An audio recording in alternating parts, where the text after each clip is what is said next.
ในวันที่25ตุลา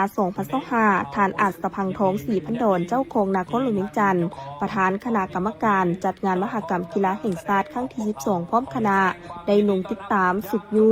การฮัดแอบก้อนศิลปะเพื่อก้าเกียมให้แก่พิธีเปิดงานมหกรรมกีฬาแห่งชาติครั้งที่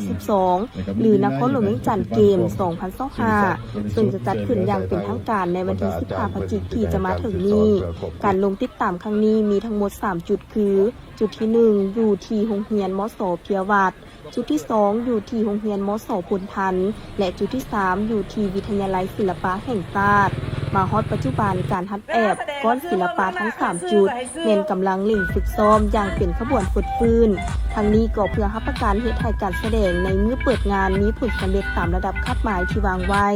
ท่านนางอนุลินภักไก่โซนห้องอำนวยการวิทยาลัยศิลปะแห่งชาติได้ให้สัมภาษณ์ว่าทางวิทยาลัยศิลปะแห่งชาติก็เป็นภาคส่วนหนึ่งที่ได้ประกอบส่วนรับใช้ในก้อนศิลปะในงานมหกรรมกีฬาแห่งชาติครั้งที่12ซึ่งรับผิดชอบ2ก้อนคือก้อนฟ้อนลำวงลาวและก้อนเต้นแอโรบิกโรงเรียนเฮาเองนะคือวิทยาลัยศิลปะแห่งชาตินี่พวกเฮาก็ได้ถือรับใช้ในก้อนงานกีฬาแห่งชาติครั้งที่12นี้ก็คือได้เป็น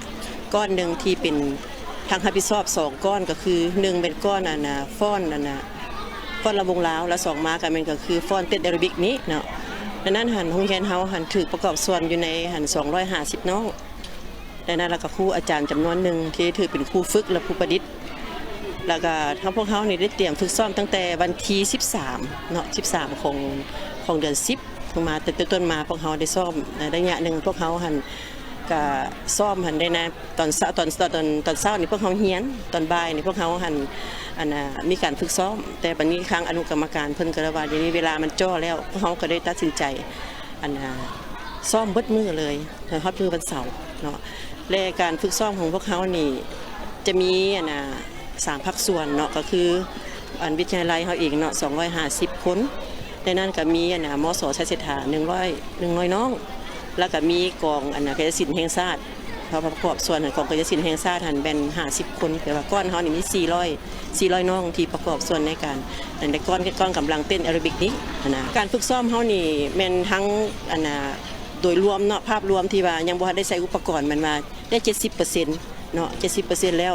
ยังบ่ได้เอายังมีภาคส่วนที่เอากายศิลป์และ2มามันหาอุปกรณ์เข้าไปเดินเพราะว่าเดี๋ยวนี้เดินเฮามันยังบ่อำนวยความสะดวกเทื่อย้อนว่าแปลงรูปแถวเนาะโดยล้วนแล้วแม่นว่าท่าแล้วก็จังหวะเด็กน้อยเพิ่นก็ถือว่าได้เตรียมพร้อมแล้วก็ถือว่าได้ก็เจ้าก็ได้จื้อแล้วเนาะท่าแต่ละท่าเปลี่ยนรูปแถวย้อนว่ารูปแถวมันบ่สะอาดไปย้อนว่าการพื้นที่เฮานี่มันยังแคบอยู่เนาะมันเดี๋ยวยังมันได้แต่1/3ของเดินกีฬาแต่คาดว่าเฮาว่าถ้าว่าได้เข้าไปได้เดินแล้วก็ถือว่ามีความพร้อมมัน100%เนาะในการเตรียมพร้อมในครั้งนี้นับแต่นี้ต่อไปเพราะว่ามื้อวันที่ประมาณวันที่8เนาะพวกเขาวันที่6ที่7ที่8นี่ได้ยินว่าเพิ่นสิเอาเข้าไปแต่ละก้อนกำลังหันต่อกันและอุปกรณ์จะได้เข้ามาแล้วก็จะได้ฝึกซ้อมอาจจะเป็นเศร้าแรงเบิดมืออาจจะต่อไปจะเป็นมือวันคิดเป็นไปได้เพราะว่าได้ตามคาดเพิ่นว่าประมาณวันที่10ปลายเพิ่นจะผ่านครั้งวันคิดครั้งที่1ที่2ที่3เพื่อการเตรียมในงานครั้งนี้แล้วก็เพิ่นก็ว่าได้คือเมื่อกี้นี้เจ้าของเพิ่นได้มาชี้นำเนาะอาจจะเป็นเฮาสิย้ายไปบอลฝึกซ้อมมี2ก้อนก็คือก้อนของยินดีต้อนรับกับก้อนสุดท้ายของพวกเขานี่เพราะว่าก้อนของพวกเขานี่ตอนสุดท้ายแล้วมีลำวงลาวกับเต้นแล้วก็เต้นบัสลบฮัดนั้นหันพวกเขายังสิได้หลังจากแอบตัวนี้แล้วจะได้ต้อนฟ้อนลำวงลาวแล้วก็เต้นบัสลบพร้อมกันทั้งเบิดใน4ก้อนหันก้อนกำลังที่ว่าเป็นฟ้อนลำวงลาวแล้วโรงเรียนเฮาก็ได้ถือรับผิดชอบในจังหวะตัวนี้เนาะในโอกาสลงติดตามสุกยูการฮัดแอบก้อนศิลปะครั้งนี้ทานอาจสะพังทองศรีพันดอนก็ได้มีคำเห็นโอ้ล้มว่ามื้อนี้แม่มีความดีใจที่ได้มาเห็นการฝึกซ้อมโดยเฉพาะการฝึกสอนของครูอาจารย์เฮ็ดให้การฝึกซ้อมของพวกเขามีศิลปะมีเทคนิควิชาการมีความคล่องแคล่วซึ่งเป็นการประกอบส่วนและประดับให้แก่พิธีเปิดงานมหกรรมกีฬาแห่งชาติของพวกเขานับจากมื้อนี้เป็นต้นไปก็ยังเหลือเพียงแค่10 กว่าวันก็จะฮอดมื้อเปิดงานแล้วฉะนั้นเฮ็ดห้องมายังลูกหลานน้องน้อยทุกคนให้สืบต่อตั้งใจฝึกซ้อมเสียสละเวลามีความอดทนมีความพยายามมีความเข้มแข็งแข็งแรงพร้อมนี้ก็ให้เอาใจใส่รักษาสุขภาพมีระเบียบวินัยมีความสามัคคีสู่ส่วนเหตุแนวใดให้การฝึกซ้อมนี้ผลสำเร็จ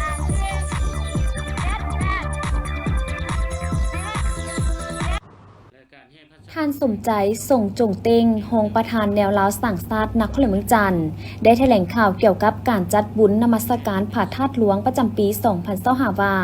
คณะรับผิดชอบจัดงานบุญนมัสการผาธาตุหลวงก็คือคณะกรรมการแนวลาวสั่งซาดนครเมืองจันทร์ได้แบ่งความรับผิดชอบกันใน8จุงานในการจัดกิจกรรมทางศาสนาและฮีตของประเพณีในนั้นประกอบมีจุงานสถานที่ประดับประดาและพิธีการทางศาสนาจุงานศาสนาพิธีจุงานจัดเครื่องสักการะบูชาจุงานครอบครัวจุงานแห่พระศาสตร์เพิงโดยขบวนแห่เมนกงกับวันอังคารที่ 4 พฤศจิกายน 2025 เวลา 13:30 น.ซึ่งเริ่มแห่จากวัดหนองบอนเข้ามาหาเดินพระธาตุหลวงอ้อมไปเข้ากรมเลียนทางด้านทิศตะวันออกในนี้จะมีผาศาสตร์เพิงที่เป็นทางการ16หลังจาก4เมืองละ4หลังและมี6ขบวนก้อนแห่คือก้อนถุงซาดทุงศาสนาและทุงทิวก้อนผาสงฆ์80 องค์ก้อนกั่นน้ำก้อนผาศาสตร์เพิงก้อนผ่าหางเก้าผมเบี่ยงแพก้อนศิลปะดนตรีฟ้อนถังบังก้อนมวลชนทั่วไปโดยขบวน1แม่นแห่เข้าในกรมเลียนขบวน2แม่นแห่อ้อมนอกกรมเลียนนอกนี้ยังมีจุงานรับผิดชอบใส่บาตรตีขี้และเวียนเทียนเรื่องงานฮิตของประเพณีและศาสนามีรวมมีอยู่9เวียกซึ่งในนี้มีเวียกจัดสถานที่ประดับประดาทางศาสนาอันที่2เป็นศาสนาพิธีที่3เป็นการจัดเครื่องสักการะบูชาเวียกที่4เป็นการครอบครัวการครอบครัวนี้พวกเราจะได้เริ่มมีการครอบครัวก่อนการจัดงานซึ่งในนั้นมีอยู่9จุดที่จะได้ครอบครัวอยู่ในสถานที่แห่งนี้และเวียกที่5เป็นเวียกแห่พระศาสตร์เพิ่งแห่พระศาสตร์เพิ่งนี้จะมีอยู่4เมืองนายกันว่ารวมแล้วเป็น4เมืองนายเนาะคือเมืองไสเสถาเมืองศรีสัตนาเมืองจันทบุรีและเมืองศรีโคตบองและเมืองละมีพระศาสตร์เพิ่ง4หลังซึ่งรวมเป็น16หลังอันนี้เป็นเวียกที่แห่เป็นทางการและนอกจากนี้ก็ยังได้ต้อนรับขบวนการอื่นๆที่เสนอจากภาคส่วนอื่นๆที่มีจิตใจหรือว่ามีจุดประสงค์อยากเข้ามาแห่นำและการแห่พระสัพเพิ่งนี้มีทั้งหมดอยู่7ก้อนกำลัง7ก้อนเนาะดังนี้ก้อนที่1เป็นก้อนแห่ก้อนทุงชาติทุงศาสนาและทุงทิวก้อนที่2เป็นก้อนพระสงฆ์ก้อนที่3เป็นก้อนการนำก้อนที่4เป็นก้อนพระศาสตร์เพิ่ง16หลังนี้ก้อนที่5เป็นก้อนผ้าหางเก้าผมเบี่ยงแพและก้อนที่6เป็นก้อนศิลปะดนตรีก้อนที่7เป็นก้อนมวลชนซึ่งในนี่และแม่นบรรดาท่านหรือว่าภาคส่วนอื่นๆที่จะเข้ามาแห่นำนี่พวกเขาจะได้จัดใส่ในก้อนมวลชนนี้ให้บรรดาท่านเข้าใจกันดังนั้นการแห่พระศาสตร์เพิ่งเนาะจากภาคส่วนต่างๆก็คันว่ามีจุดประสงค์อยากมาแห่พระศาสตร์เพิ่งนำก็ขอให้แจ้งมาให้ทางคณะรับผิดชอบนี้เพื่อบรรจุเข้าในแต่ละก้อนนั้นเพื่อความเป็นเอกภาพและเป็นความเป็นระเบียบเรียบร้อยและการแห่พระสัพเพิ่งนี้ครับพระเจ้าขอแจ้งเติมว่าพวกเราจะได้แบ่งเป็นสองจุหรือว่าสองขบวนเนาะและขบวนเข้าไปไหนและขบวนแห่อ้อมนอกแต่ว่าสุดท้ายก็ได้เข้าทำหมดนี่แหละให้บรรดาท่านได้เข้าใจกันนั้นหลายท่านก็ว่าแห่อยู่นอกแล้วสิบ่ได้เข้าไปไหนคิดว่า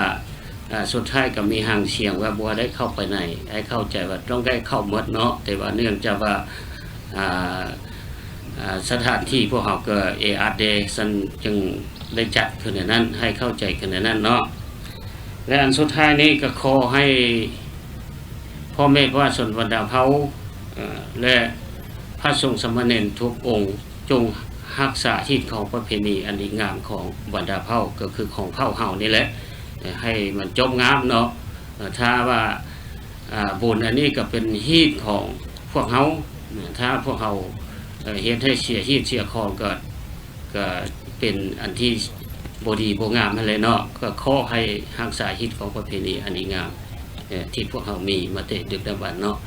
ท่านห้องประธานแนวลาวสั่งซาดนักเมืองจันทร์ยังได้กล่าวเหียกห้องต่อพระสงฆ์สามเณรแม่ขาวทุกองค์ทุกตน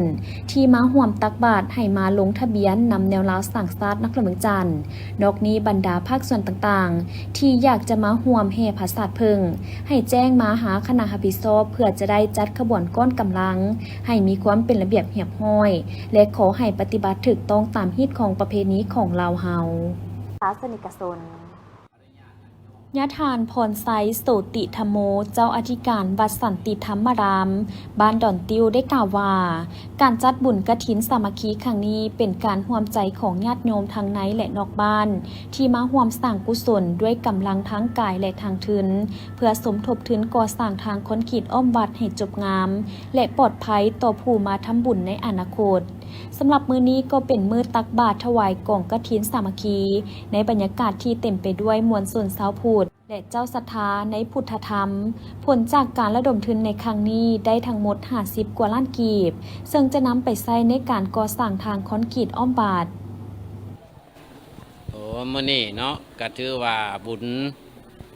กฐินสามัคคีในปีนี้ก็ถือว่าเป็นปีพิเศษเพราะว่าเป็นพิเศษแนวใดว่าซั่นเพราะว่าได้เชิญทั้งว่าประธานกิติมศักดิ์มาร่วมและกระทั่งเจ้าภาพรักก็มีครอบครัวทานพันเอกบุญมีมัคควานย่าไม่ออกไอ้ค่ำมัคควานที่ได้เป็นเจ้าภาพผ่ากฐิน3 ไตรปัจจัยอยู่10,000 บาทและก็ถวายบ่างครูบาก็3 ล้านแล้วก็ถวายพงท่านอีกเนาะต่อมาก็มีครอบครัวของท่านนายพลวรสารและก็นายพลข้ามาหลาจันเพชรครอบครัวทานย่าไม่ออกวันทองหลาจันเพชรและครอบครัวของนายพลทองจันทร์จันทพงศ์เพิ่นเป็นประธานกิติมศักดิ์พิเศษไปแนวนี้ปีนี้เนาะแต่กฐินปีนี้ก็คึกคืนมีมวลชนหรือบรรดาออกตนยันมาร่วมกับหลายภาคส่วนสันสนอได้มาร่วมประกอบส่วนน้ำนี่ก็ถือว่าเป็นขังทำบิดที่พวกเฮาได้เปิดกว้างและก็สมานสามัคคีกันขึ้นนี่นะและก็ปีนี้เนาะสำหรับเหตุบุญกฐินก็ลุล่วงไปด้วยดีเนาะแล้วก็ยอดกฐินได้ทั้งหมดก็50 ปลายล้านเนาะ50 ปลายล้านนี่ละฉะนั้นอาจารย์แนะนำเจ้าภาพก็ว่าได้เนาะภายใน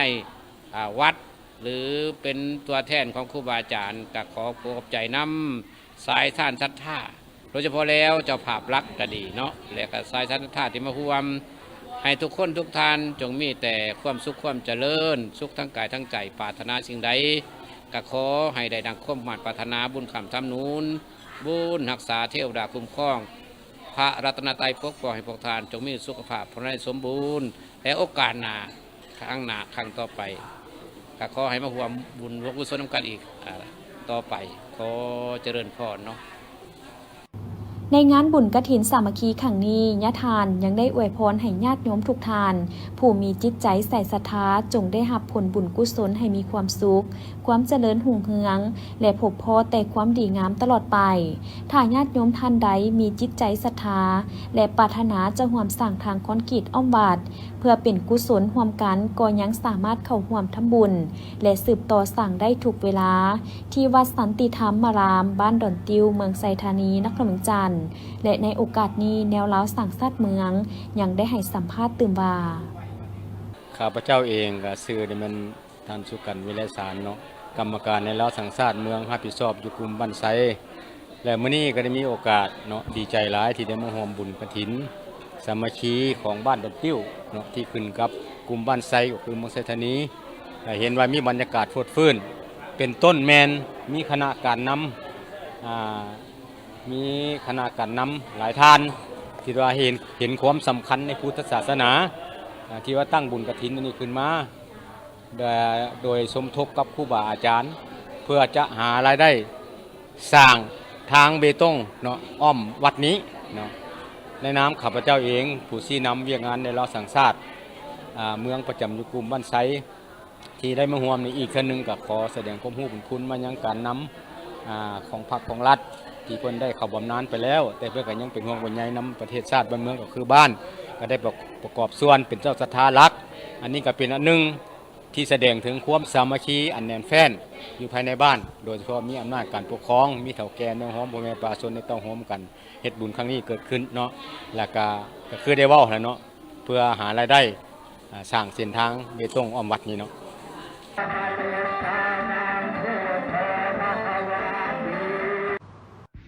บุญกฐินสามัคคี วัดเอราวันวนาราม บ้านดงคำสร้างเมืองหาดไซฟงนครหลวงเวียงจันทร์ได้จัดขึ้นในวันที่26ตุลา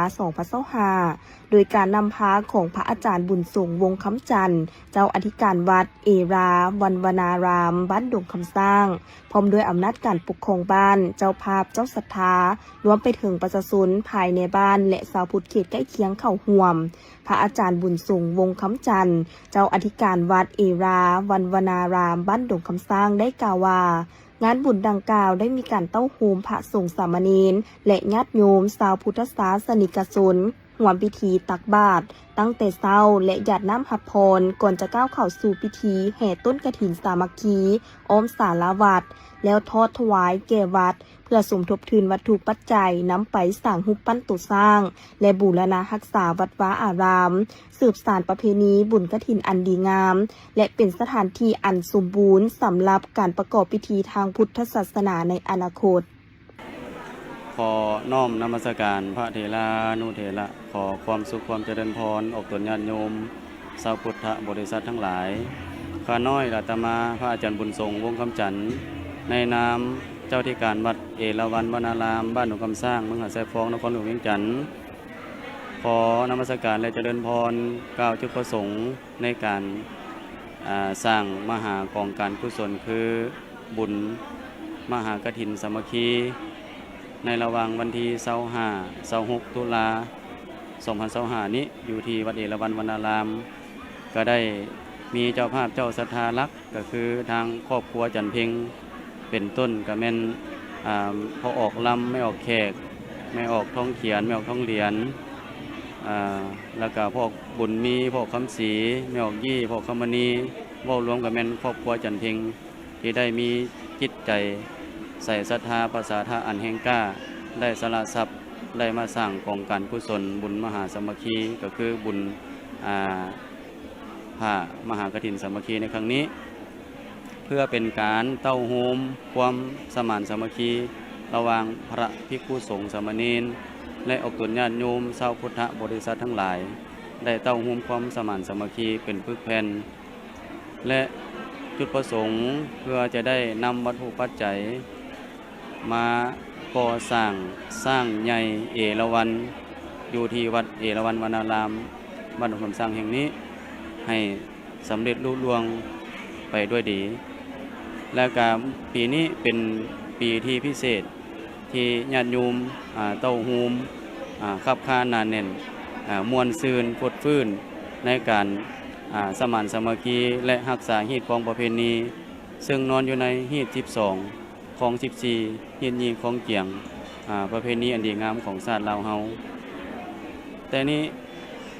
ญาติโยมก็จะได้เต้าโฮมกันเป็นขบวนพดฟื้นมวลซืนในกองการกุศลจะได้แห่พามหากฐินอ้อมพระสิมมา3 รอบแล้วนำขึ้นมาให้ญาติโยมทั้งหลายมวลชนทั้งหลายได้อนุโมทนาทานและให้ถวายแด่พระสงฆ์ได้อนุโมทนาปัตตานุโมทนาและประกอบพิธีกรรมทั้งศาสนาตามธรรมวินัยเป็นลำดับการสืบไปท้ายสุดนี้ข้าน้อยอาตมาขออำนวยอวยพรไซให้แก่ญาติพี่น้องอกตนญาติโยมทั้งหลายจงมีสุขภาพพลานามัยที่สมบูรณ์แข็งแรงสำเร็จทุกหน้าที่การงานปรารถนาสิ่งหนึ่งประการใดอันเป็นไปทั้งชอบประกอบด้วยธรรมแล้วก็ขอให้ความมุ่งมั่นปรารถนาของท่านจงประสบผลสำเร็จทุกประการพร้อมด้วยให้มีอายุวันนะสุขะพละทุกคนทุกท่านขอเจริญพรนมัสการ บริษัทหมายเวสปอร์ตแวร์จำกัดเป็นผู้ผลิตและจำหน่ายเครื่องกีฬาพิมพ์ลายสื่อดังในลาวที่หับไส้ให้แก่สังคมมาหลายกว่า 7 ปีและเป็นหนึ่งในบริษัทผลิตเครื่องกีฬาที่ได้ประกอบส่วนในการสุกยูสนับสนุนให้แก่บรรดางานกีฬาต่างๆที่ได้จัดขึ้นในสาธารณรัฐประชาธิปไตยประชาชนลาวเพื่อส่งเสริมการแข่งขันกีฬาให้มีความสะดวกในการเคลื่อนไหวเล่นกีฬาและมีสุขภาพที่ดีซึ่งได้ประกอบส่วนสนับสนุนให้แก่บรรดาสหพันธ์กีฬาต่างๆในการฝึกซ้อมและจัดการแข่งขันต่างๆและเพื่อต้อนรับงานมหกรรมกีฬาแห่งชาติที่จะได้มีการจัดขึ้นในม.นี้ทีมข่าวโทรภาพนครหลวงเวียงจันทร์ก็ได้มีโอกาสสัมภาษณ์ท่านพุทธพรศรีวิสัยประธานบริษัทหมายเวสปอร์ตแวร์จำกัดเกี่ยวกับการประกอบส่วนสุกยูบรรดาภาคส่วนต่างๆในระยะที่ผ่านมาและปัจจุบันนี้ท่านกล่าวว่าเจ้าสบายดีเนาะข้าพเจ้าพุทธพรศรีวิสัยเนาะประธานบริษัทไมเวสสปอร์ตแวร์เนื่องในโอกาสกีฬาแห่งชาติครั้งที่ 12 ที่จะมาถึงม.นี้ทางพวกเขาก็มีความยินดีเพื่อเสริมสร้างบรรยากาศให้มันฟดฟื้นในการงานแข่งขันกีฬาแห่งชาติครั้งที่ 12 ครั้งนี้ที่นครหลวงเวียงจันทร์สำหรับผู้ใดที่ต้องการเสื้อหรือว่าอยากซื้อเป็นจำนวนหลายหรือว่าจำนวนทรงพวกเขาก็มีราคาพิเศษให้โดยเฉพาะคอมเมนต์แต่ละภาคส่วนแต่ละแข้งที่ได้เข้าร่วมคอมเมนต์สามารถติดต่อหาทางพวกเขาได้เนาะเพื่อที่จะให้พวกเขาช่วยผลิตหรือจะให้พวกเขาช่วยอีกแห่งหนึ่งในการเฮ็ดเครื่องตะกร้อให้กับนักกีฬาบอกว่าจะเป็นเสื้อเตะบาสหรือต่างๆเพราะพวกเขาสามารถผลิตได้เสื้อหลายประเภทกีฬาทั้งนี้ทั้งอยู่หน้าห้างของพวกเขาซึ่งพวกเขาก็มีหน้าห้างอยู่3แขวงก็คือว่า1สาขาใหญ่ของพวกเขาเป็นอยู่นครหลวงเวียงจันทร์ก็คืออยู่สถานที่แห่งนี้แล้วก็2แล้วเป็นหลวงเขาบางอันที่3แล้วเป็นตัวที่พวกเขาหาก็เปิดสาขาใหม่ๆมันๆในวันที่10เดือน10ที่ผ่านมานั่นเนาะก็คือว่าพวกเขาสิมีโปรโมชั่นหน้าห้างเฉพาะเนาะแล้วก็สำหรับเครื่องตัวเดียวเครื่องย่อยส่วนราคาส่งพวกเขาจะมีราคาส่งต่างหากจะเป็นเพื่อเฮ็ดให้บรรยากาศฟดฟื้นแล้วก็เพื่อการเชิญชวนให้บรรดาประชาชนลาวเฮารวมแล้วกับทุกคนนั่นแหละเนาะแม่นให้เพื่อสร้างกิจกรรมให้นำใช้หันมานำใช้เครื่องบ้านเฮาอีกสำคัญก็เป็นผลิตภัณฑ์ของคนลาวเฮาที่2ก็เป็นเพื่อพวกเฮาในนามผู้ผลิตเจ้าของแบรนด์ก็คือก็พยายามสุกยูเพื่อพันขยายให้ทุกคนได้สมใช้ให้มันหลายขึ้นเนาะในช่วงระยะวันที่15พฤศจิกายนเนาะถึง25พฤศจิกายนนี้ตลอดจนจบตั้งแต่มื้อนี้เป็นต้นไปเนาะจนจบเนาะพวกเขาก็สิจัดโปรโมชั่นพิเศษให้กับผู้ใดที่มาสร้างเป็นลูกค้าของพวกเขาเจ้าก่อนอื่นเมื่อก็เว้ารวมแบรนด์ของพวกเขานี่สร้างตั้งขึ้นมาได้ตั้งแต่ปี2018เนาะบ่รวมแล้วมันก็ก้าวเข้าสู่ปีที่7แล้วก็คือว่าแรงจูงใจทวิตก็ในช่วงปี2018มันแบรนด์เครื่องกีฬาลาวก็ยังบ่ได้มีหลายโดยเฉพาะมันการเป็นเทคโนโลยีที่พวกเขาใช้ก็คือเทคโนโลยีsublimation คือการระเหยของสีลงผ้าเฮาได้มีโอกาสไปต่างประเทศได้เห็นเนาะว่าอยู่ต่างประเทศมีเทคโนโลยีตัวนี้ที่บ้านเฮายังบ่พ้นเด่นหรือว่าอาจจะมีในโลกตอนนั้นตัวนี้เฮาก็บ่แน่ใจแต่เบิ่งเห็นแล้วพวกเขาก็ได้นำมาเข้ามาในประเทศเฮาก็เพื่อให้ได้ประชาชนเฮาได้ชมใช้ตัวเครื่องพิมพ์ลายตั้งแต่ปี2018ฮอดปัจจุบันซึ่งโดยรวมแล้วก็แม่นว่าโดยรวมในจิตใจเฮากับผ่านมามันลิ้นกีฬาอยู่แล้วเนาะก็มักเตะบอกเตะบาสนี่กีฬาอยู่แล้วแล้วก็ที่2ก็แม่นของต่างประเทศก็ราคาก็ค่อนข้างสูงบางเทื่อดีไซน์ก็บ่ได้ตามใจก็เลยว่าตัดสินใจนำเอาตัวนี้เข้ามาเฮ็ดเพื่อให้คนลาวเฮาได้สมใช้เครื่องกีฬาที่มีคุณภาพและราคาจับต้องได้อันนี้คือจุดประสงค์หลักๆที่ว่าอยากเฮ็ดตัวนี้บวกเลยของมักเจ้าบ่รวมโดยเฉพาะก็แม่นตั้งแต่เริ่มพวกเฮาก่อตั้งมาเนาะเขาก็สามารถว่าจะปรับว่าพวกเขาเป็นคนที่ว่านำพาเครื่องกีฬาพิมพ์ลายนี่เป็นแบรนด์ต้นๆและก็แรกๆอันดับแรกๆที่ให้คนรู้จักเครื่องกีฬาพิมพ์ลายโดยเฉพาะอันที่พวกเขานำใช้มาตลอดตั้งแต่เปิดบริษัทจนฮอดปัจจุบันก็คือพวกเขานี่ก็ยังส่งฟรีทุกออเดอร์คือเก่าบ่ว่าจะเงินขึ้นบ่ว่าจะโควิดบ่อย่างก็ตามพวกเขาก็ยังถือโปรโมชั่นตัวนี้คือส่งฟรี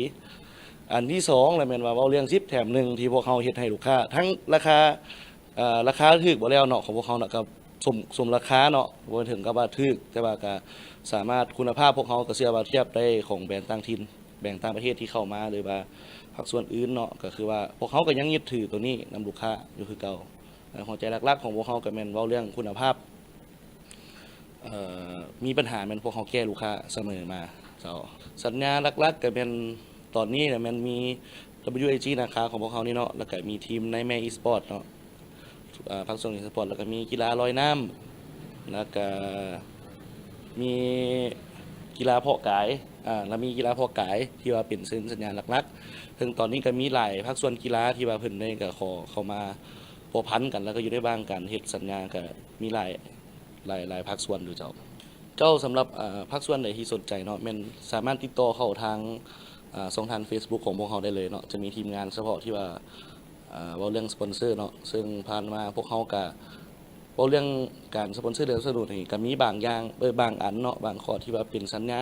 แล้วก็มีบางข้อที่ว่าเล็กๆน้อยๆไปเฮาก็บ่ได้ถึงกับว่าเป็นสัญญาแต่ส่วนหลายแม่นก็บอกได้ว่าพวกเขาก็ยังสืบต่อสปอนเซอร์ตลอดบ่ว่าจะเป็นหัวหน่วยกลมกองอย่างต่างๆเนาะเพราะว่าล่าสุดก็เป็นเจ้านายก็เป็นของเรียกสาวหนุ่มของสภาอีกต่างๆที่พวกเขาสปอนเซอร์เนาะก็หลายภาคส่วนโดยรวมแล้วก็แม่น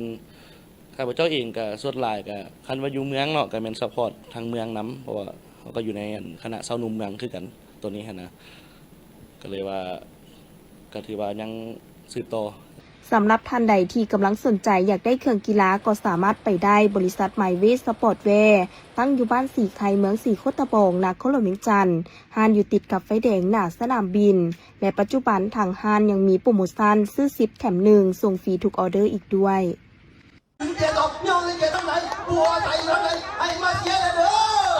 บริษัทอินแปงกรุ๊ปจำกัดร่วมกับสหพันธ์กีฬาเหือสวงนครหลวงเวียงจันทร์และองค์การปกครองเมืองหาดทรายฟองได้พร้อมกันจัดงานแข่งขันกีฬาเหือสวงประเภท12สีพายทีมซ้ายเพื่อสิงขันฐานประธานคณะกรรมการปกครองเมืองหาดทรายฟองประจำปี 2025โดยได้จัดขึ้นในวันที่26ตุลาคมนี้อยู่ที่สวนน้ำอินแปงซึ่งมีการแข่งขันทั้งหมด7ลำเพื่อสิงไซในครั้งนี้โดยการเข้าร่วมของทานบุญเพ็งศินะบุงพรเลขาพรรคเมืองหาดทรายฟองท่านธนงศิลป์แสงพะวงศ์ประธานคณะกรรมการปกครองเมืองหาดทรายฟองท่านแอดพันนีประธานบริษัทอินแปงกรุ๊ปจำกัดพร้อมบรรดาคณะกรรมการทีมนักกีฬาเหือสวงและมวลชนต่างๆได้เข้าร่วมรับชมการแข่งขันกีฬาเหือสวงครั้งนี้แม่นเพื่อเป็นการสร้างขบวนการคำนับหับต้นให้แก่3วันประวัติศาสตร์ของชาติของพรรคก็คือวันสั่งตั้งพรรคประชาชนปฏิบัติลาวครบรอบ70ปีวันสถาปนาสาธารณรัฐประชาธิปไตยประชาชนลาวครบรอบ50ปีและวันเกิดประธานไก่สอนพรหมวิหารครบรอบ105ปีให้เป็นขบวนฝดฟื้นพร้อมกันนั้นก็เพื่อเป็นการคำนับสมเสยผลสำเร็จกองประชุมใหญ่ครั้งที่8ขององค์คณะพรรคนครหลวงเวียงจันทร์ที่หาก่อผ่านพ้นไปนอกจากนี้ก็เพื่อเป็นการเสริมขยายหมุนเสื้อและปกปักรักษาวัฒนธรรมหีดของประเพณีอันดีงามของชาติพร้อมเดียวกันนี้จุดประสงค์ของการจัดงานแข่งขันกีฬาเหือสวงที่ติดพันกับการจัดงานตลาดนัดแม่นเพื่อเป็นการสุกยุส่งเสริมสินค้าผลิตภัณฑ์ภายในให้เข้มแข็งโดยเฉพาะสินค้าโอดอปครอบครัวตัวแบบให้มีการเติบใหญ่ขยายตัวทั้งเป็นการส่งเสริมการท่องเที่ยวให้ฝุดฟื้นและสร้างบรรยากาศที่เบิกบานมวลซื่นให้พ่อแม่ประชาชนรวมทั้งนักท่องเที่ยวทั้งภายในและต่างประเทศได้มาเที่ยวชมแลกเปลี่ยนซื้อขายสินค้าและเต้าโฮมความสามัคคีซึ่งกันและกันสำหรับการจัดงานแข่งขันกีฬาเหือสวง12สีพายประเภททีมทรายอยู่ส่วนน้ำอินแปงครั้งนี้แม่นมีเหือเข้าร่วมแข่งขันทั้งหมด7ลำพร้อมนี้ท่านประธานคณะกรรมการปกครองเมืองหาดทรายฟองยังกล่าวต่อคณะกรรมการที่รับผิดชอบและทีมนักกีฬาเหือสวงจงเชิดชูความเป็นเจ้าการมีความสามัคคีไม่ตีจิตมิตรภาพฮู้เสียฮู้ชนะมีน้ำใจนักกีฬาและฮู้ให้อภัยซึ่งกันและกันส่วนผลการแข่งขันดังกล่าวเหือที่ได้รางวัลชนะเลิศได้แก่ทีมเหือธิดาสุดใจ1ได้รับขัน1หน่วยพร้อมเงินรางวัล10ล้านกีบพร้อมทั้งได้รับขันหมุนเวียน1หน่วยไปครองอันดับที่2ได้แก่เหือธิดาสุดใจ2ได้รับขัน1หน่วยพร้อมเงินรางวัล8ล้านกีบและที่3ได้แก่เหือสวงเหือนผักบัวไซวังเวียงได้รับขัน1หน่วยพร้อมทั้งเงินรางวัล6ล้านกีบส่วนอันดับที่4ได้แก่เหือไดมอนด์นำโชคบ้านหนองแฮวได้รับเงินรางวัล4ล้านกีบ โดยเป็นเกียรติมอบขันและเงินรางวัลให้กับทีมเหือที่ได้รับชนะเลิศของขันรางวัลที่สวนน้ำอินแปงครั้งนี้โดยปัญญามณีวงศ์หัวหน้าองค์การคุ้มครองและบริการตัวเมืองเวียงจันทร์ได้แถลงข่าวการรักษาความสะอาดในงานบุญนมัสการพระธาตุหลวงและงานวางแสดงขายสินค้าประจำปี2025ว่าห้องการของพวกเขาได้วางแผนละเอียดต่อกับการอนามัยเก็บเมียนขี้เหงื่อโดยเฉพาะการหับไส้ให้แต่ละกิจกรรมในมือที่สำคัญภายในงานบุญเซนมือแห่ผ่าศาสตร์เพิงมือตักบาตรและงานแข่งขันตีขีเพื่อรับประกันความสะอาดงามตาและเป็นระเบียบเรียบร้อยของงานบุญตื่นเช้ามาให้มีความสะอาดทั้งภายในงานและพื้นที่เส้นทางอ้อมรอบโดยเกียมกำลังแห่งงานปัดกวด95หา100คนต่อคืนพร้อมทั้งเกี่ยมพาหนะเครื่องมืออุปกรณ์หับไส้ต่างๆในนี้ได้กำหนดจุดวางถังขี้เหงื่อ300ถังไว้ในเขตพื้นที่งานอย่างเหมาะสมนำไส้แห่งงานปัดกวดทั่วงานทั้งหมด260คนและเพิ่มแห่งงานตามสภาพตัวจริงนำไส้ลดดูดฝุ่นและลดน้ำเพื่อสีดล้างพื้นที่เดินสนามหลวงให้มีความสะอาดนำไส้รถไฟฟ้า6คันและแห่งงาน20คนแต่ละวันเพื่อเปลี่ยนถ่ายถังขี้เหงื่อที่เต็มนำไส้รถขนส่งขี้เหงื่อ25คันต่อวันและเพิ่มตามหน้าเวียกตัวจริงก็คือของการคบต.ในเป็นเจ้าการในมีความรับผิดชอบโดยกรมต่อเรื่องงานดังกล่าวปัจจุบันนี้ก็ได้มีความพร้อมเขียนความพร้อมในการวางแผนบ่ว่าสิเป็นแผนคนแผนพาหนะรวมทั้งได้วางแผนระบบการเก็บเมียนขนส่งขี้เหงื่อการอนามัยการวางทางขี้เหงื่อในแต่ละจุดในบริเวณจัดงานและอ้อมรอบถือว่าองค์การคบต.ก็ได้มีการประสานงานกับนักการปกครองโดยเฉพาะทางเมืองทางบ้านอ้อมรอบงานบุญต่อกับเรื่องงานอนามัยรักษาความสะอาดถือว่าองค์การคบต.ก็ได้มีการประสานงานรวมทั้งได้แจ้งบรรดาท่านที่ได้รวมทั้งมีภาคส่วนที่ว่าจัดงานก็คือวางแสดงเนาะแต่ว่าเรียกห้องให้ทุกท่านที่มาร่วมงานก็คือภาคส่วนวางแสดงก็คือมวลชนที่มาร่วมงานบุญทางหลวงในปีนี้ให้การร่วมมือต่อกับเรื่องงานรักษาความสะอาดเป็นงานอนามัยเพราะว่าเรื่องงานดังกล่าวถือว่าเป็นเรื่องงานหนึ่งที่มีความหมายความสำคัญเนาะต่องานถือว่าในนามอนุกรรมการรักษาความสะอาดในปีนี้ต่องานบุญดังกล่าวก็เป็นมีความพร้อมและรับประกันต่อเรื่องงานอนามัยกับความสะอาดถือว่าภายหลังให้ก็มีการปิดงานก็คือเวลาปิดห้างท่านก็หน่วยงานรักษาความสะอาดจะได้เข้าในการอนามัยรักษาความสะอาดเก็บเมียนขี้เหงื่อเพราะนั้นจึงเรียกร้องให้ทุกภาคส่วนมีการร่วมมือโดยเฉพาะเป็นบรรดาห้างในการปฏิบัติเวลาในการปิดห้างเพื่อให้หน่วยงานรักษาความสะอาดเก็บเมียนขี้เหงื่อได้เข้าเป็นอนามัยเก็บเมียนขี้เหงื่อในงานประกันได้ความสะอาดตลอดงานทั้งกลางเว้นและกลางคืนเนาะคือว่าปัจจุบันอนุกรรมการรักษาความสะอาดอนามัยก็เป็นมีความพร้อม 100% ในการรับมือต่อกับการจัดงานก็คือเรื่องงานความสะอาดท่านหัวหน้าห้องการคุ้มครองและบริการตัวเมืองเวียงจันทน์ยังได้กล่าวให้ฮู้ตื่มว่าห้องการของพวกเขายังได้จัดกล่องประชุมปรึกษาหารือกับภาคส่วนเกี่ยวข้องในการวางแผนเวียกเพื่อเตรียมความพร้อมในทุกด้านรับประกันความสะอาดและความเป็นระเบียบเรียบร้อยในงานบุญนับแต่มือเริ่มจัดงานจนมือปิดทั้งจะได้สมทบกับเมืองไซเสธาเพื่อรับประกันความสะอาดอยู่บรรดาบ้านที่ติดพันกับงานบุญพร้อมทางเรียกร้องถึงทุกภาคส่วนตลอดฮอดผู้ที่มาเที่ยวงานบุญจงร่วมกันรักษาความสะอาดจบงามทีมขี้เหงื่อให้เป็นระเบียบในจุดที่กำหนดไว้ก็คือใส่ถังขี้เหงื่อที่ได้จัดสรรไว้เพื่อรักษาความสะอาดจบงามและความเป็นระเบียบเรียบร้อยช่วยกันกองประชุมใหญ่ครั้งที่7ผู้แทนองค์คณะภาคกระทรวงเกษตรกรรมและสิ่งแวดล้อมว่าบริษัทสุขเจริญฟาร์มได้รับคำปรึกษาและแนะนำด้านวิชาการจากกรมเลี้ยงสัตว์และการประมงกระทรวงเกษตรกรรมและสิ่งแวดล้อมทั้งได้ร่วมกับธนาคารพัฒนาลาวลงทุนก่อสร้างฟาร์มไก่พันธุ์ไข่แห่งที่2อยู่บ้านอีไลเมืองนาไซทองนครหลวงจันทน์ในเนื้อที่44เฮกตาร์ ซึ่งแผนการดังกล่าวได้ถูกจัดตั้งปฏิบัติตามแผนงานการค้ำประกันเสบียงอาหารและแผนงานการผลิตกสิกรรมเป็นสินค้าของกระทรวงเกษตรกรรมและสิ่งแวดล้อมให้บรรลุเป้าหมายการพัฒนาระยะพันธุ์มาคือระยะที่1ปี2023ได้สำเร็จการก่อสร้างฟาร์มและเริ่มเลี้ยงไก่พันธุ์ไข่500,000 ตัวและระยะที่2ปี2026จะก่อสร้างและเลี้ยงไก่พันธุ์ไข่เพิ่มเติมอีก500,000 ตัวซึ่งจะเฮ็ดให้จำนวนไก่ในฟาร์มรวมทั้งหมดเป็น1 ล้านตัวและกลายเป็นฟาร์มเลี้ยงไก่พันธุ์ไข่แบบระบบปิดที่ใหญ่ที่สุดในสปป.ลาวปัจจุบันการเลี้ยงไก่ไข่เฉพาะฟาร์มอยู่นครหลวงจันทน์มีโรงเรือนเลี้ยงไก่พันธุ์ไข่ขนาด18 คูณ 116 เมตรจำนวน8 หลังมีไก่เลี้ยง500,000 ตัวและโรงเรือนอนุบาลไก่ขนาด12 คูณ 400 เมตร2 หลังและมีอนุบาลไก่130,000 ตัวซึ่งบริษัทได้นำใช้ระบบการเลี้ยงและการจัดการฟาร์มแบบอุตสาหกรรมและเทคโนโลยีทันสมัยแบบครบวงจรเส้นระบบให้อาหารการควบคุมอุณหภูมิการจัดการสิ่งเศษเหลือและอื่นๆซึ่งช่วยลดผ่อนต้นทุนลดผ่อนการนำใช้แรงงานคนและให้ผลผลิตหลายมีคุณภาพสูงสำหรับผลผลิตและรายรับในการเลี้ยงไข่ไก่3ปี2023หา2025สามารถผลิตไข่ไก่ได้ทั้งหมด8 ล้านกว่าแตะหรือ263 ล้านกว่าหน่วยปี2023 2 ล้านกว่าแตะปี2024 4 ล้านกว่าแตะปี2025 2 ล้านกว่าแตะ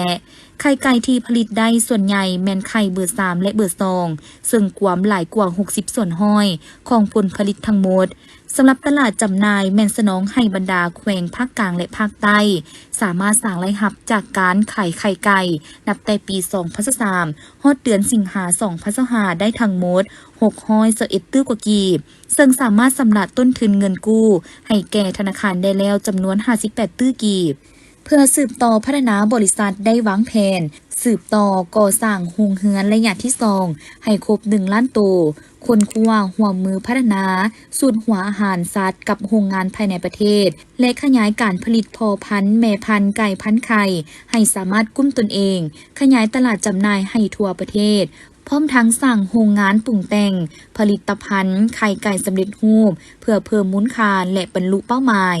พร้อมนี้ท่านบุญเลิศสุขเจริญได้เฮียงห้องให้ภาคส่วนเกี่ยวข้องเพิ่มทวีปฏิบัติมาตรการเกิดห้ามนำเข้าสินค้าที่สามารถผลิตได้ภายในประเทศและมาตรการป้องกันสกัดกั้นการลักลอบนำเข้าแบบบ่ถูกต้องอย่างเข้มงวดพร้อมทั้งสนับสนุนแหล่งทุนอัตราดอกเบี้ยต่ำที่มีประสิทธิผลเพื่อปกป้องสิทธิผลประโยชน์ของผู้ผลิตภายในและสร้างความมั่นคงด้านเสบียงอาหารให้ประเทศชาติฮู้ว่าตลอดระยะ5 ปีของการนำพาจัดตั้งปฏิบัติมติกองประชุมใหญ่องค์คณะภาคกระทรวงได้เอาใจใส่จัดตั้งเผยแผ่เสื่อมซึมและแผนพัฒนากสิกรรมป่าไม้และพัฒนาชนบทแผนพัฒนาทรัพยากรธรรมชาติและสิ่งแวดล้อม5 ปีเข้าสู่ล่วงเลิกโดยได้กำหนดเป็น6แผนดำเนินงาน16โครงการในโครงเขตเวียกงานกสิกรรมป่าไม้และพัฒนาชนบทและ5เป้าหมายใหญ่โครงเขตเวียกงานทรัพยากรธรรมชาติและสิ่งแวดล้อมคะแนนกสิกรรมและป่าไม้ขยายตัวเฉลี่ย 2.75 ส่วนห้อยต่อปีลื่นแผนการ 0.25 ส่วนห้อยแผนการ 2.5 ส่วนห้อยต่อปีทรัพยากรธรรมชาติได้รับการคุ้มครองปกปักรักษาและนำใช้อย่างมีประสิทธิผลดีขึ้นทั่วประเทศมีสิ่งแวดล้อมที่ดีตามทิศสีเขียวและยืนยงคณะภาคกระทรวงได้เอาใจใส่นำพาชี้นำการพัฒนาเวียกงานกสิกรรมและสิ่งแวดล้อมตามทิศหันเป็นอุตสาหกรรมทันสมัยสีเขียวและยืนยงสุมใส่สุขอยู่ส่งเสริมการผลิตเสบียงอาหารสามารถค้ำประกันและตอบสนองให้เพียงพอให้แก่การบริโภคภายในและมีส่วนแห่ไว้ผลิตได้ทั้งหมด6.75 ล้านต้นต่อปีลื่นแผนการ96ส่วนห้อยในนั้นการผลิตข้าวเฉลี่ยได้ 3.77 ล้านต้นต่อปีบรรลุตามแผนการผลิตพืชเสบียงอาหารได้ 2.40 ล้านต้นต่อปีลื่นแผนการ13ส่วนห้อยและการผลิตซีนไข่และปลาผลิตได้ 570,000 ต้นเฮ็ดให้อัตราการบริโภคได้เฉลี่ย 72.1 กิโลกรัมต่อคนต่อปีเท่ากับ99ส่วนห้อยของแผนการเทียบใส่ปี2020เพิ่มขึ้น 7.1 กิโลต่อคนต่อปี สุกยูส่งเสริมทุกภาคส่วนเศรษฐกิจเข้าร่วมการผลิตกสิกรรมเป็นสินค้าการส่งออกมีการขยายตัวเพิ่มขึ้นในแต่ละปีซึ่งสามารถส่งออกผลผลิตกสิกรรมและป่าไม้ได้ 7,890 ล้านดอลลาร์หรือเฉลี่ยเท่ากับ 1,578 ล้านดอลลาร์ต่อปีลื่นแผนการ 31.49 ส่วนห้อยจะตั้งปฏิบัติเวียกงานคุ้มครองปกปักรักษาป่าไม้โดยสร้างและปรับปรุงบรรดานิติกรรมแผนคุ้มครองการลงทุนการปฏิบัติสนธิสัญญาและอนุสัญญาสากลที่สาธารณรัฐประชาธิปไตยประชาชนลาวเป็นภาคีเพื่อคุ้มครองและพัฒนา3ประเภทป่าและการคุ้มครองชีวนานาพันธุ์เฮ็ดให้การปกหุ่มป่าไม้บรรลุ 62.56 ส่วนห้อยกำหนดและจัดสรรเนื้อที่ดินป่าไม้ได้ 65.6 ส่วนห้อยของเนื้อที่ทั่วประเทศเทียบใส่คาดหมายสู่โซน70 ส่วนห้อยแม่นบ่ทันบรรลุสามารถขายสินเชื่อกักบอนได้16 ล้านดอลลาร์สหรัฐสั่งตั้งอุทยานแห่งชาติได้4แห่งพิเศษองค์การยูเนสโกได้รับรองอุทยานแห่งชาติหินหนำนอเป็นมรดกโลกทางธรรมชาติในขอบเขตทั่วประเทศสามารถขึ้นทะเบียนออกไปตาดินได้ทั้งหมด 770,000 ตนเท่ากับ48 ส่วนห้อยของแผนการเวียกงานชลประทานสามารถสนองน้ำให้เนื้อที่การผลิตได้ทั้งหมด5,221 เฮกตาร์ลื่นแผนการ 10.4 ส่วนห้อยในนั้นสนองน้ำในฤดูฝน 300,000 กว่าเฮกตาร์ฤดูแล้ง 100,000 กว่าเฮกตาร์เวียกงานทรัพยากรน้ำสร้างแผนคุ้มครองอ่างหับน้ำขนาดใหญ่ได้14 อ่างหับน้ำขนาดกลาง16 อ่างหับน้ำขนาดน้อย1 อ่างและแผนคุ้มครองน้ำใต้ดิน9 แขวงไปเคียงคู่กับการปฏิบัติขบวนการปรึกษาหารือล่วงหน้าของโครงการพัฒนาเขื่อนไฟฟ้าพลังงานน้ำพร้อมทางได้ปรับปรุงยกระดับเวียกงานคุ้มครองสิ่งแวดล้อมและการเปลี่ยนแปลงดินฟ้าอากาศส่งเสริมคุณภาพสิ่งแวดล้อมควบคุมมลพิษการคุ้มครองสิ่งเศษเหลือการสร้างจิตสำนึกด้านสิ่งแวดล้อมได้เฮ็ดให้คุณภาพของสิ่งแวดล้อมดีขึ้นและการนำใช้ทรัพยากรธรรมชาติมีความยืนยงเทอละก้าวพร้อมเดียวกันนั้นก็ได้สุมใส่ปรับปรุงขยายตานางอุตุนิยมและอุทกศาสตร์ควบคุมในขอบเขตทั่วประเทศหันเป็นทันสมัยเฮ็ดให้คุณภาพในการสนองข้อมูลด้านอุตุนิยมและอุทกศาสตร์รับใช้สังคมมีประสิทธิภาพและทันกับสภาพการพัฒนาชนบทและแก้ไขความทุกข์ยากตามที่สามสร้างเข้าสู่หลวงเลิกสามารถสร้างครอบครัวพ้นทุกข์ได้ 128,736 ครอบครัวสร้างบ้านพ้นทุกข์ได้ 1,108 บ้านสร้างเมืองพ้นทุกข์ได้23เมืองสร้างครอบครัวพัฒนาได้ 158,510 ครอบครัวสร้างบ้านพัฒนาได้ 1,550 บ้านสร้างบ้านใหญ่เป็นตัวเมืองในชนบทได้38 จุดเฮ็ดให้ครอบครัวบรรลุมาตรฐานพ้นทุกข์และมาตรฐานพัฒนาตามดำรัส348 ทับลบกวาม 85.66 ส่วนห้อยหรือ 1,057,313 ครอบครัวบ่ทันบรรลุมาตรฐานพ้นทุกข์กวาม 14.34 ส่วนห้อยหรือ 177,000 ครอบครัวเคียงคู่กันนั้นก็ได้เอาใจใส่โฆษณาเผยแพร่กฎหมายและนิติกรรมที่เกี่ยวข้องติดตามกวดกาการปฏิบัติพันธะด้านสิ่งแวดล้อมตามแผนคุ้มครองและติดตามกวดกาสิ่งแวดล้อมของโครงการลงทุนและกิจการต่างๆรับประกันบ่ให้มีผลกระทบต่อสิ่งแวดล้อมและสังคมสุขยู่ส่งเสริมจัดตั้งการผลิตด้วยหลายรูปแบบได้ยู่แห้งขบวนการการผลิตเป็นสินค้านำใช้กลจักรทันสมัยเข้าในการผลิตหลายขึ้นสร้างและปรับปรุงศูนย์สาธิตเทคนิคและพัฒนากสิกรรมเป็นศูนย์ตัวแบบและบริการกลจักรกสิกรรมการจัดตั้งกลุ่มการผลิตและสหกรณ์ก็ได้รับการขยายตัวซึ่งสามารถจัดตั้งกลุ่มการผลิตได้ทั้งหมด 3,705 กลุ่มเพิ่มขึ้น 2,177 กลุ่มมีสหกรณ์กสิกรรมทั้งหมด46สหกรณ์เพิ่มขึ้น23สหกรณ์ธุรกิจรถเมล์นครหลวงจันทร์ได้แจ้งถึงประชาชนเกี่ยวกับการบริการขี่รถเมล์ฟรีในงานบุญพระธาตุหลวงในปีนี้ซึ่งเริ่มแต่วันที่1หาวันที่5พฤศจิกายน2025นี้ในเวลา 17:00 หา 22:30 นาทีในนั้นท่านสามารถขี่รถเมล์ฟรีในเส้นทางต่างๆคือสายทางหัวขัวดงคำสร้างทัดหลวงสายทางหัวเสียงหาวงเวียนดอนนูนหาทัดหลวงสายทางส่วนเจ้าฟ้างุมหาดทัดหลวงสายทางทางงอนทัดหลวงสายทางขวามิตรภาพเสียงควนทัดหลวงสายทางผลตองดงโดกทัดหลวงสายทางหมักเหียวหนาล่องหนองไฮไอเต็ก ธาตุหลวงสายทางหนองไฮไอเต็กธาตุหลวงสายทางดงคำสร้างไอเต็กธาตุหลวงนอกจากนี้ยังมีจุดบริการรถเมล์ผ่านศูนย์การค้าลาวไอเต็กและตลาดเช้านำอีก